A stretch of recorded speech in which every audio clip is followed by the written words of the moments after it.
Hey everyone, welcome back to our knitting little mini series. So previously we were just generating a typical knit, just this standard look. And in this video or this tutorial, we're going to be going over more patterns and customization of the knitting process. So this is like a custom shape that I made. It's kind of like a crochet, or it's just like a crosshatch style kind of weave. And then this one's just a straightforward weave, just doing like over under of the threads. And over here, these are like some rib knitting, where you basically flip some of the knits over and some of them up, so you get lines or stripes that kind of stick out a little bit. You can kind of see them here as well. So we'll be building out different patterns, still using the same workflow, the modular points from volume pattern generation, and then we'll be applying it. I'll show you. I basically just have a setup here where we built out a higher sheet vellum simulation. So instead of just a single cloth draping it, this is showing you how you can apply this process dynamically or on the fly to many different pieces of vellum geometry, and adapt or randomly apply your knitting or pattern library to the vellum sheets. All right, welcome back. We're going to be expanding on our pattern repertoire or library, and basically looking into this rib knitting structure. So instead of just the default knit that's kind of repetitive or boring, this is just like a standard knit. We can do something a little bit fancier and add these columns or these ribs. You can see here they have 2x2 ribbing, or this is like 3x1x3 or something like that. But basically you can change how many columns you're doing before you flip over, and get different textures or different looks and feels and stuff like that. So we'll just get back into Houdini here, and I'm just going to make a copy of this points from volume. And what we basically want to do is extract or find information so we can identify each column here. And by default, it's not super easy because this points from volume node, because it is adaptive in scale, you don't really get reliable column numbers based off of like the x coordinate or something like that. But one thing we can do is just use this transform node. And then if we take the z scale and we just reduce it all the way down to 0, then we have a single line, or like a single system of points. And you can see right now they are stacked up on top of each other. But if we fuse them or just snap them based off of proximity, now you can see we have a nice ordered system here, 0, 1, 2, 3, 4, 5. And then we can use that as a way to identify which column we're currently in the points from volume pattern. And if you want to have control over this, you can as well sort it. So if we take a look here, we want to sort by X. And by default, it was already sorted properly. But if you want to reverse it, you could go the other way. If you just want to make sure that you're sorting incrementally along the X axis, you can put this in just to be sure. And then I'm just going to use a wrangle node, and we can plug it in like that. And I'm going to use this near point function, and this just finds the closest point number in geometry. So it returns the integer, the point number, and that's basically what I was visualizing here. And you just give it the position that you want to find it by. So we want to use 1 for this auxiliary input 1. And then if we use P like that, it will try to find the nearest point based off of the current position. In this case, what we might want to do is take the position and multiply it by, we could do 1, 1, 0, and that's basically going to do the same transform operation that we did here, and just scale it so that it's doesn't have any scale in the z direction. But instead of doing that to the actual live geometry or current point position, I'm just going to cut that and multiply, paste in there, and we can get rid of that. So even though we can't see it, when we use this function, we're going to be multiplying or scaling down to 0 in the z direction. And one thing you can do is set the color like that. And this isn't the best way to visualize it because it will get like super bright. But you can see if I underexpose this enough, we have basically a gradient that's going 0, 1, 2, 3, 4 all the way over. Another thing you can do is just generate a random number off of this. So you can see in this case, we are getting unique values for each column. And another thing we can do, I'm just going to get rid of that. I'm going to make an integer, and we can just have this be call for column. And let's set the color. If we do column modulo 2, like that. So this, let me just go into the other background here. This modulo operation, it's kind of like division, but it returns the remainder. And you can use it, it's like a simple way to just say every 2 or every 4 or every 8 or something like that.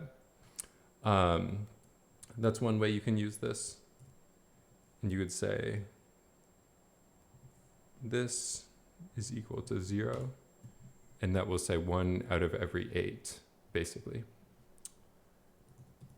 You'd say less than 4, and this way, this will get 1, 2, 3, 4, and then the next 4 will be off.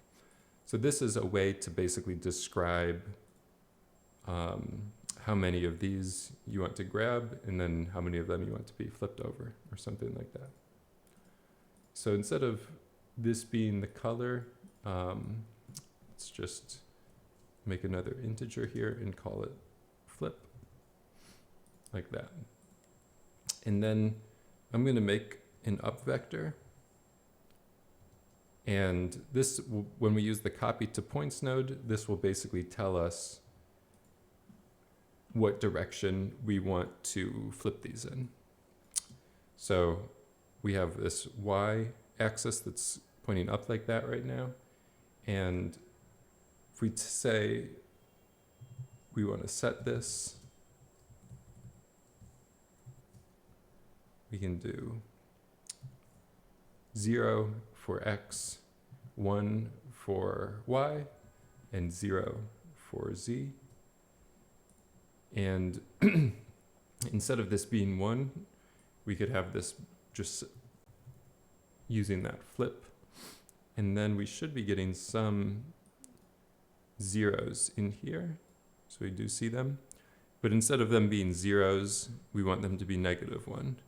So there's a few ways that you can remap this from 0 to 1 to 1 to -1. A quick way to do that is just multiply it by 2 and then subtract 1.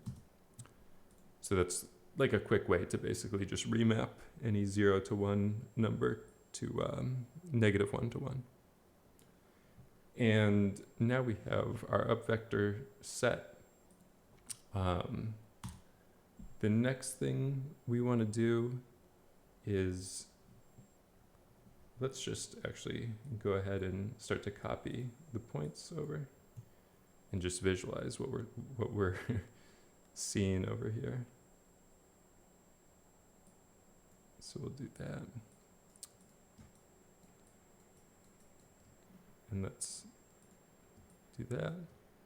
So I think we do need to make sure that we have a normal vector as well. And we just want to set this to be along the z axis. And now we do see the flipping. But these endpoints right here, I'm just going to go back into the dark view. The endpoints don't line up, but we can fix that quite easily. I think all that we need to do is take the point position and offset it using this up vector. So we'll say plus equals to do like an offset or a translation. We'll offset it by this up vector. We also want to factor in the p scale, or the size that these knit structures are going to be. And if we do that, it's too much, but we can scale this down maybe by 10%. And we're a little bit closer. Let's see if we need to go.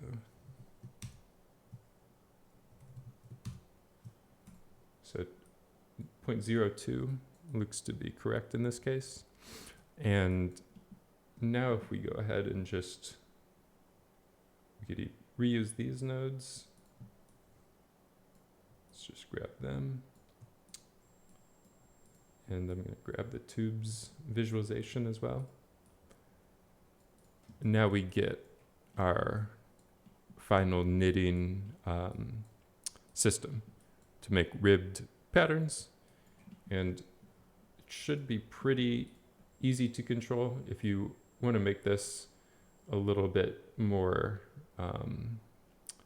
user-friendly or easier to understand, let's say we have another integer that will be the rib count. And we'll take this and we'll make a channel integer like that. And we'll make our parameters.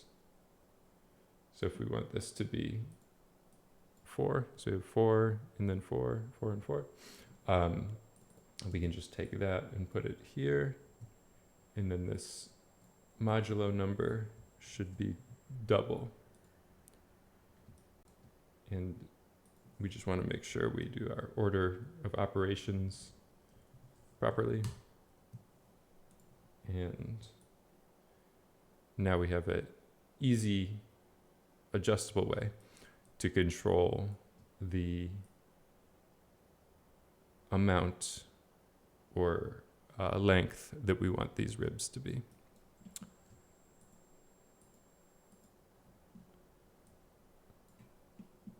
So hopefully you start to get the sense of how powerful this approach starts to be, is that basically from the same building block here, we're able to build out more complexity, but because we've stuck with the same system or the same kind of skeleton using p-scale and these other attributes and stuff like that, we could go in and reuse the rest of this system here. We could visualize this as ribbons down at the bottom. We should see the color striping that I assigned at the end of last time and all of that, and even the frizziness and fuzziness and everything like that. So that's a basic method that you can use to start to introduce more complexity and have a little bit more artistic control over the look and feel of these knitting patterns. All right, so now that we have this rib knit system down, we can keep moving and extend our pattern library, pattern repertoire a little bit more. I'm just going to clean this up, try to stay somewhat organized. So we have, this is like the basic knit. We'll just make this a little bit bigger.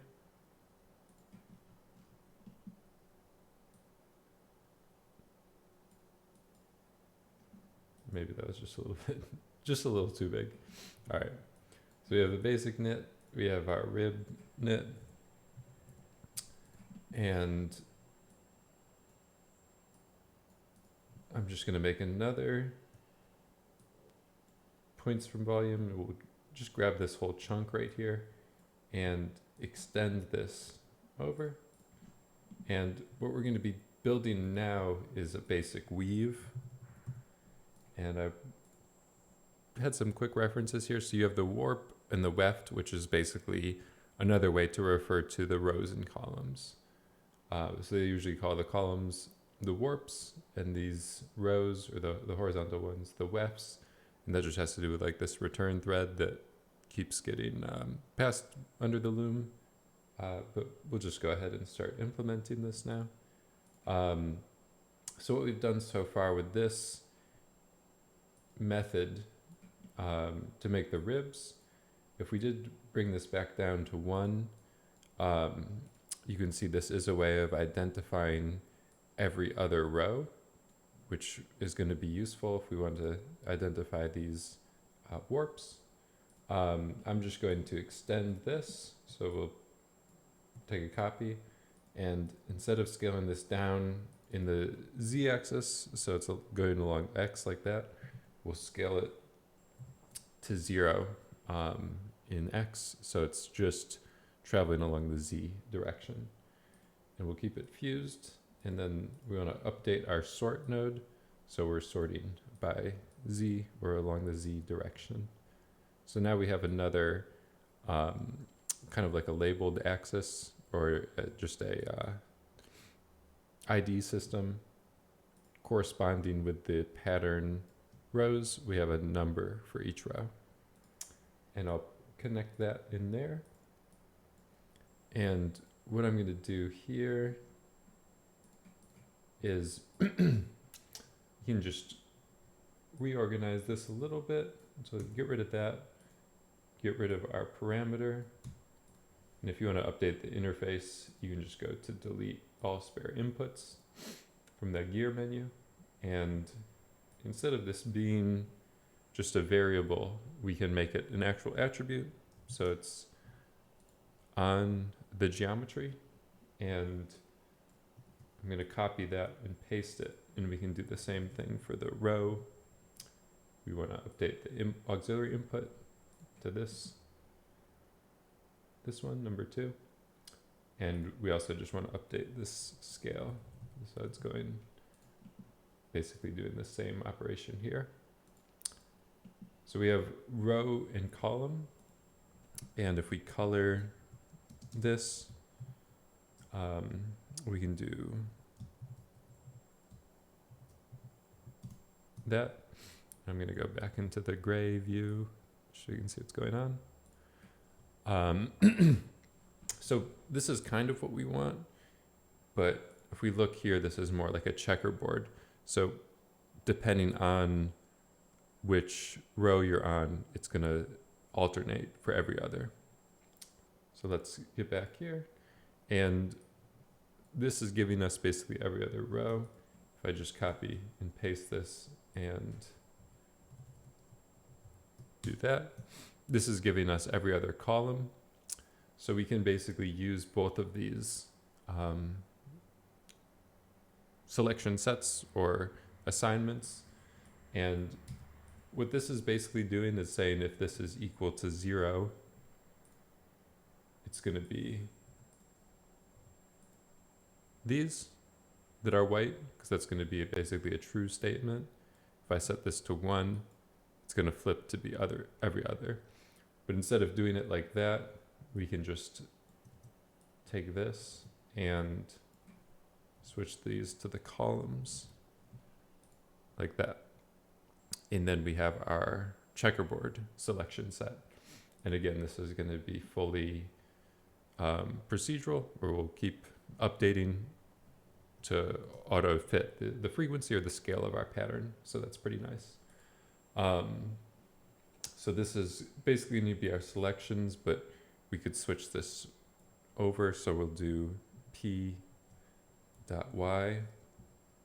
and we can do an offset here. And instead of this going all the way up by a full unit, you just put this all in parentheses and multiply this again by 0.02 and also by the p-scale, so that it adapts as well to the spacing and size of the pattern. And we should be pretty set with that. We can then use this add node, and we can use this to connect polygons. I'm going to go back to the dark side, and we can switch this to attribute. So we can do use these attributes here that we've saved or output, instead of just keeping them local to the node as variables. We can use them later on here. So if we want to connect the rows, we can do that. And if we want to connect the columns, we can do that. And if we do merge these, you can see we right now have one issue, is that they're colliding, or they're stacked on top of each other basically. So what we want to do is just invert one of the scales. So we can do this, transform, and set it to -1. And that almost gets us there. The only issue, if we look at this from the front view, when we do this, it's moving it from above the origin or above the y plane into negative numbers. So it's inverting it, but it's also shifting us into negative values. So we can correct that just with the match size. And by default, that will put the justify y to centered. But in this case, we want it to be minimum. So that will place it again above the origin or above y. And these are the ones that's not super important, but we can set them to none just to be sure that they're not doing anything. And now we're getting a little bit closer. You can see we're actually getting these going over and under correctly. But we do want to probably add a little bit of resolution. If we go ahead and just add our sweep to this, it looks okay, but we probably want just a little bit nice, softer interpolation. So we can do that if we just use the resample node. And right now, if we resample this by length, it won't adapt to our pattern spacing. So even if I go like that, if we go to make a really small weaving pattern, the interpolation doesn't adapt. So in this case, with the resample, we can do maximum segments, and then we can do resample by polygon edge, and maybe just 4. And then this is more of like an adaptive subdivision, or it will scale with our pattern spacing as well. And I'm just going to switch this to interpolating, and that will give us a nice, it will interpolate, I guess, more sharply through the original source points. So subdivision, it basically smooths it like that, and interpolating, it will interpolate through the actual input point positions. So it maintains more of the actual like frame or thickness of everything. And if we go ahead and just take a look here with our sweep, you can see everything is adapting to our pattern because of the p-scale attribute, and because we've taken care to make sure everything is not like spatially or size dependent, but will adapt on the incoming geometry and its attributes. So that's super handy. We can switch this if we want. Maybe we could go into ribbons, and we can just reduce the columns all the way down to 1. We don't need any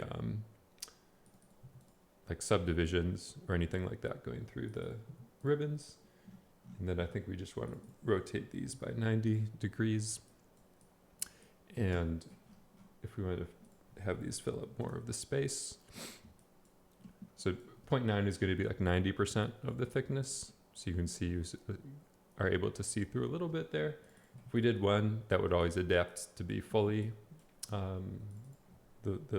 the full width of each like row or column. You could do half. You can also switch these to columns, and then you're basically building out individual threads and stuff like that at this point. So again, this is a super flexible kind of modular or reusable system that I think is really cool how flexible it is. So I'll just revert this back. We're at 0.07. We can switch this back to the quads and go like that and go like that. So now we have our basic weaving system, more complex rib knitting, and basic weave. And we'll just call this basic weave. So we have knit, rib knit, and basic weave so far. And all of it is using the same framework. And again, if we wanted to start to tap into some of this other stuff, we should be able to just pop that in there and check out a high resolution adaptive framework here. This was probably a little bit, you would need a little bit more thought or work put into this depending on how you wanted these woven threads to look. Right now this is like a thin yarn or something like that, but if you wanted to actually utilize these ribbons, let's just do this like that and like that.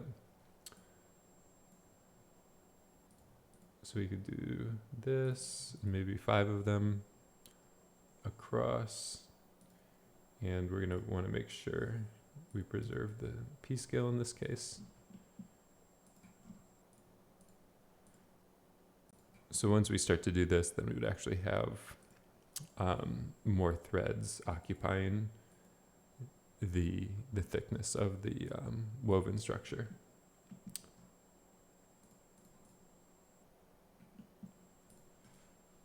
So hopefully you get the idea of how kind of reusable or modular this system is starting to become. You can build out your nice own little like tools or customizations where you need to, but the framework is really flexible, which is cool. All right, so now that we did just a basic checkerboard style weave, just this over under warp and weft, we can move on to a more advanced one. We'll just grab this whole chunk, duplicate it over. We could call this complex. And if we want to visualize this a little bit easier, you can just put a color node in here. I'm just going to set it to red. And now we can kind of see the warp and the weft, the horizontal and vertical directions more easily.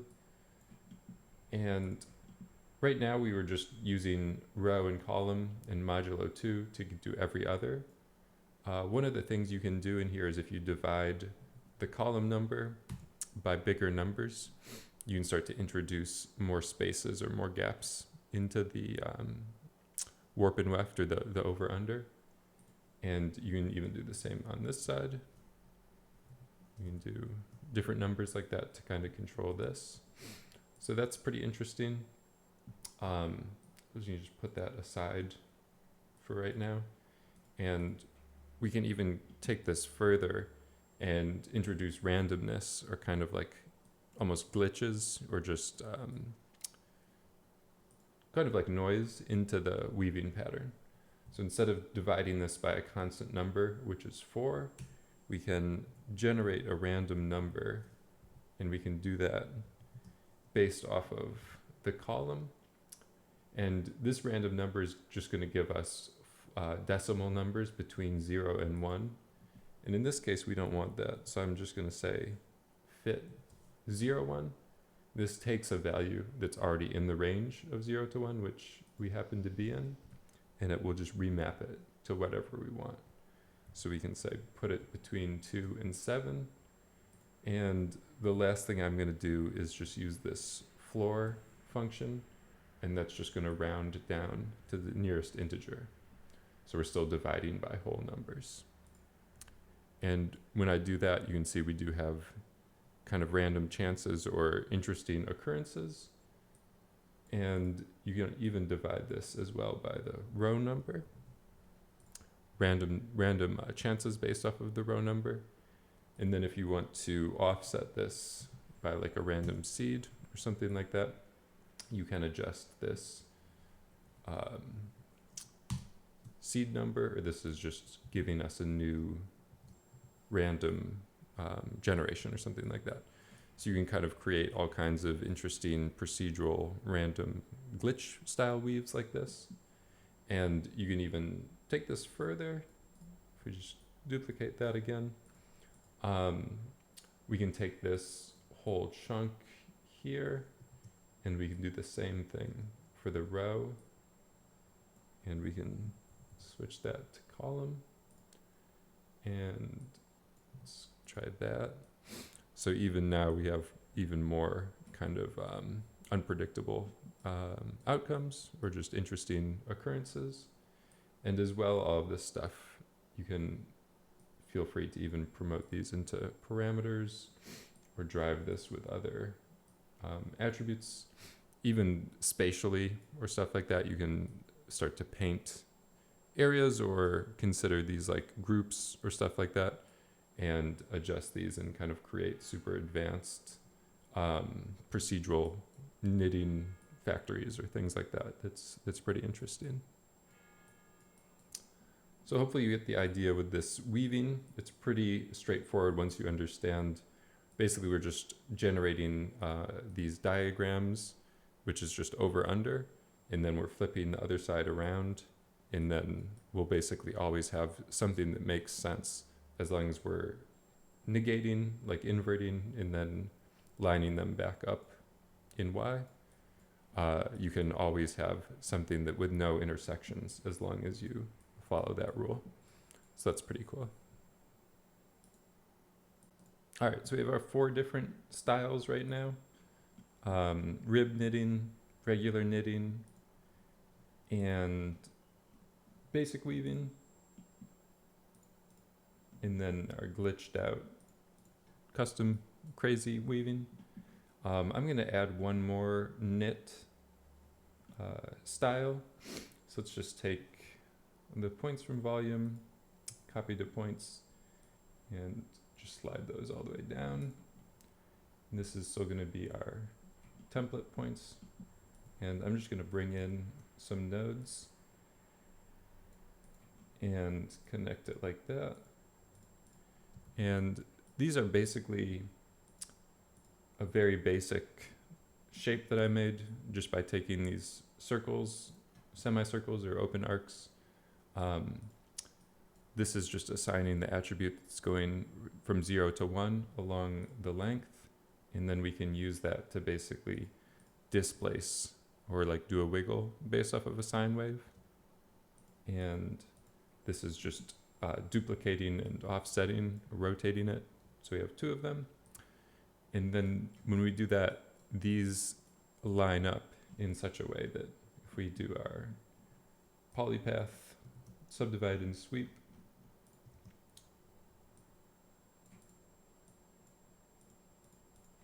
we should see what's going on. So this isn't technically a super realistic, or I'm not really replicating this based off of a knitting style that I know of, but it's just something that basically shows you how you can introduce custom shapes. This kind of reminds me of like a crochet or something like that.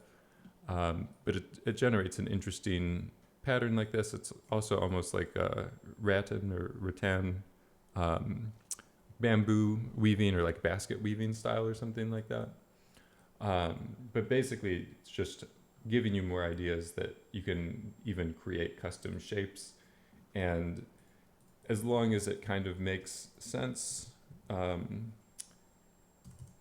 All that you kind of need to do down here is if you just copy these and you start to offset them, you can see this is lining up like that.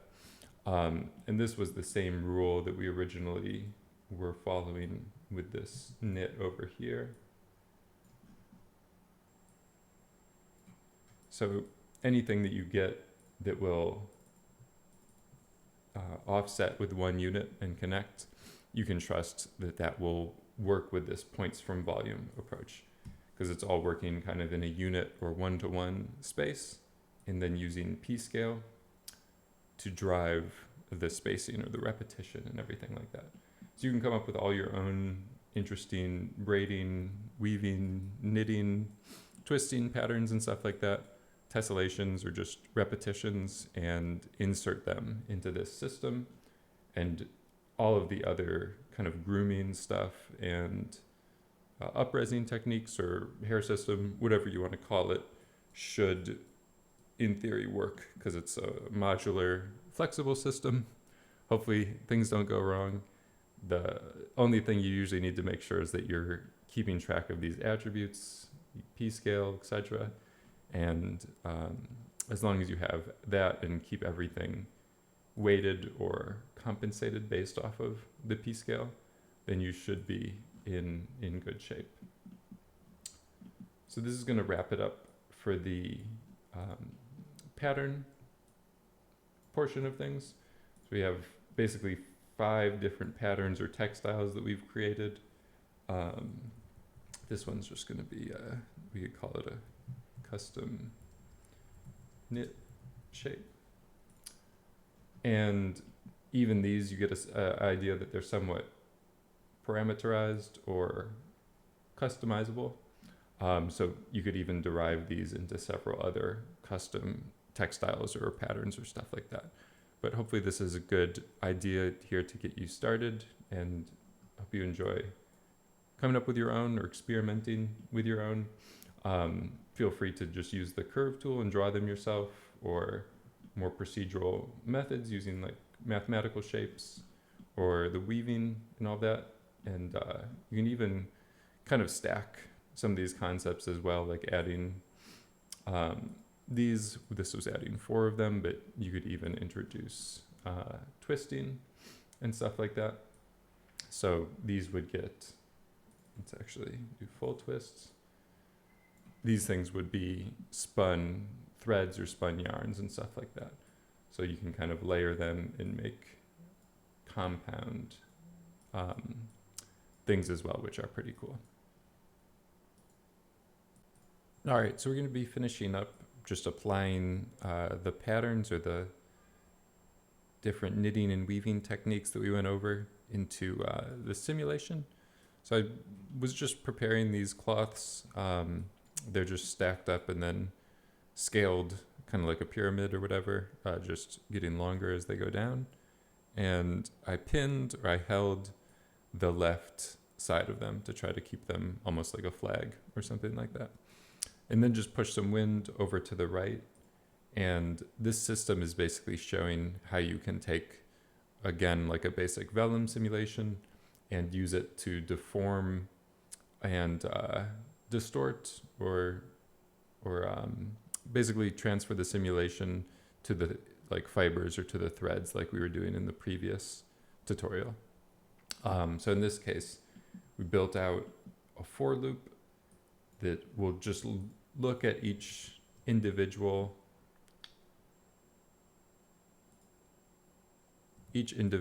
cloth based off of its class number, which is like the connectivity. It will get a unique index, and I'm visualizing that here using the color. So this for loop is just going to take them one at a time. Let me actually just switch this to a single pass just to visualize it a little bit easier. So it's going to take each incoming connected piece, it moves it back to the rest frame or the held frame, which is the first frame. So it's no longer time dependent. And this is a flat two-dimensional thing that we can feed to our points from volume to generate the pattern. And then over here, this is just getting the other input, that's the live geometry, and it will isolate the matching class number. And once we generate the pattern, so over here, this is just selecting randomly based off of the class attribute, or the kind of like the strip or the piece of cloth that we're iterating over. It's going to select or switch between one of these random patterns. So this is basically the ones that we went over. We just have a simple knit, the ribbed knit. This is like the more complex custom knitting shape. There's like the circles that were offset. And then this one is just the little bit more complex weave. I didn't go too crazy with the glitchiness in this one, but you can see it's going over a couple and then under. And then this is just the very basic checkerboard style weave. So this switch node is just going to flip randomly between all of these inputs for each cloth. And we can just keep relying on our upresing or hair system technique and just apply that generally to all of these inputs. And because we're using attributes and all that good stuff, we don't need to make custom node trees for each pattern. We can just reuse this process, which is pretty cool. And then when we get to the end, this is transferring the incoming color from the input mesh up here. But I was just kind of doing that for visualization, and then to come up with a more pleasing or interesting color palette, I just did this. And again, it's random based off of the class. It will assign one of the colors from this ramp. So I'm just going to switch this back to doing all of them. It is a little slow to cook just because it's building out all of these 12 textiles or patterns for each frame and then deforming them and stuff. It's possible if it was really an issue doing all of this geometry on the fly, you might be able to write out or pre-cache some of these steps and then just do the deformation for each frame. But for me, just working interactively and stuff like that, I didn't really want to spend extra time setting that up. And I didn't find it to be too big of a problem or anything like that. Working with just generating the geometry on the fly, it's not too bad. So hopefully you get an idea now of how you can apply this. Again, this is just using Redshift, similar shader as last time, and just a pretty straightforward lighting setup, just like a 3-point lighting, or I just put main highlights here, and then put in some extra fill lights and stuff to kind of make it a little interesting or a little soft and stuff like that. But hopefully you get the idea, being able to generate these down to the fiber level. You get a lot of interesting shadowing and indirect illumination and stuff like that. You get an interesting pattern overlapping or like interference when you start to see through some of these. That's pretty cool.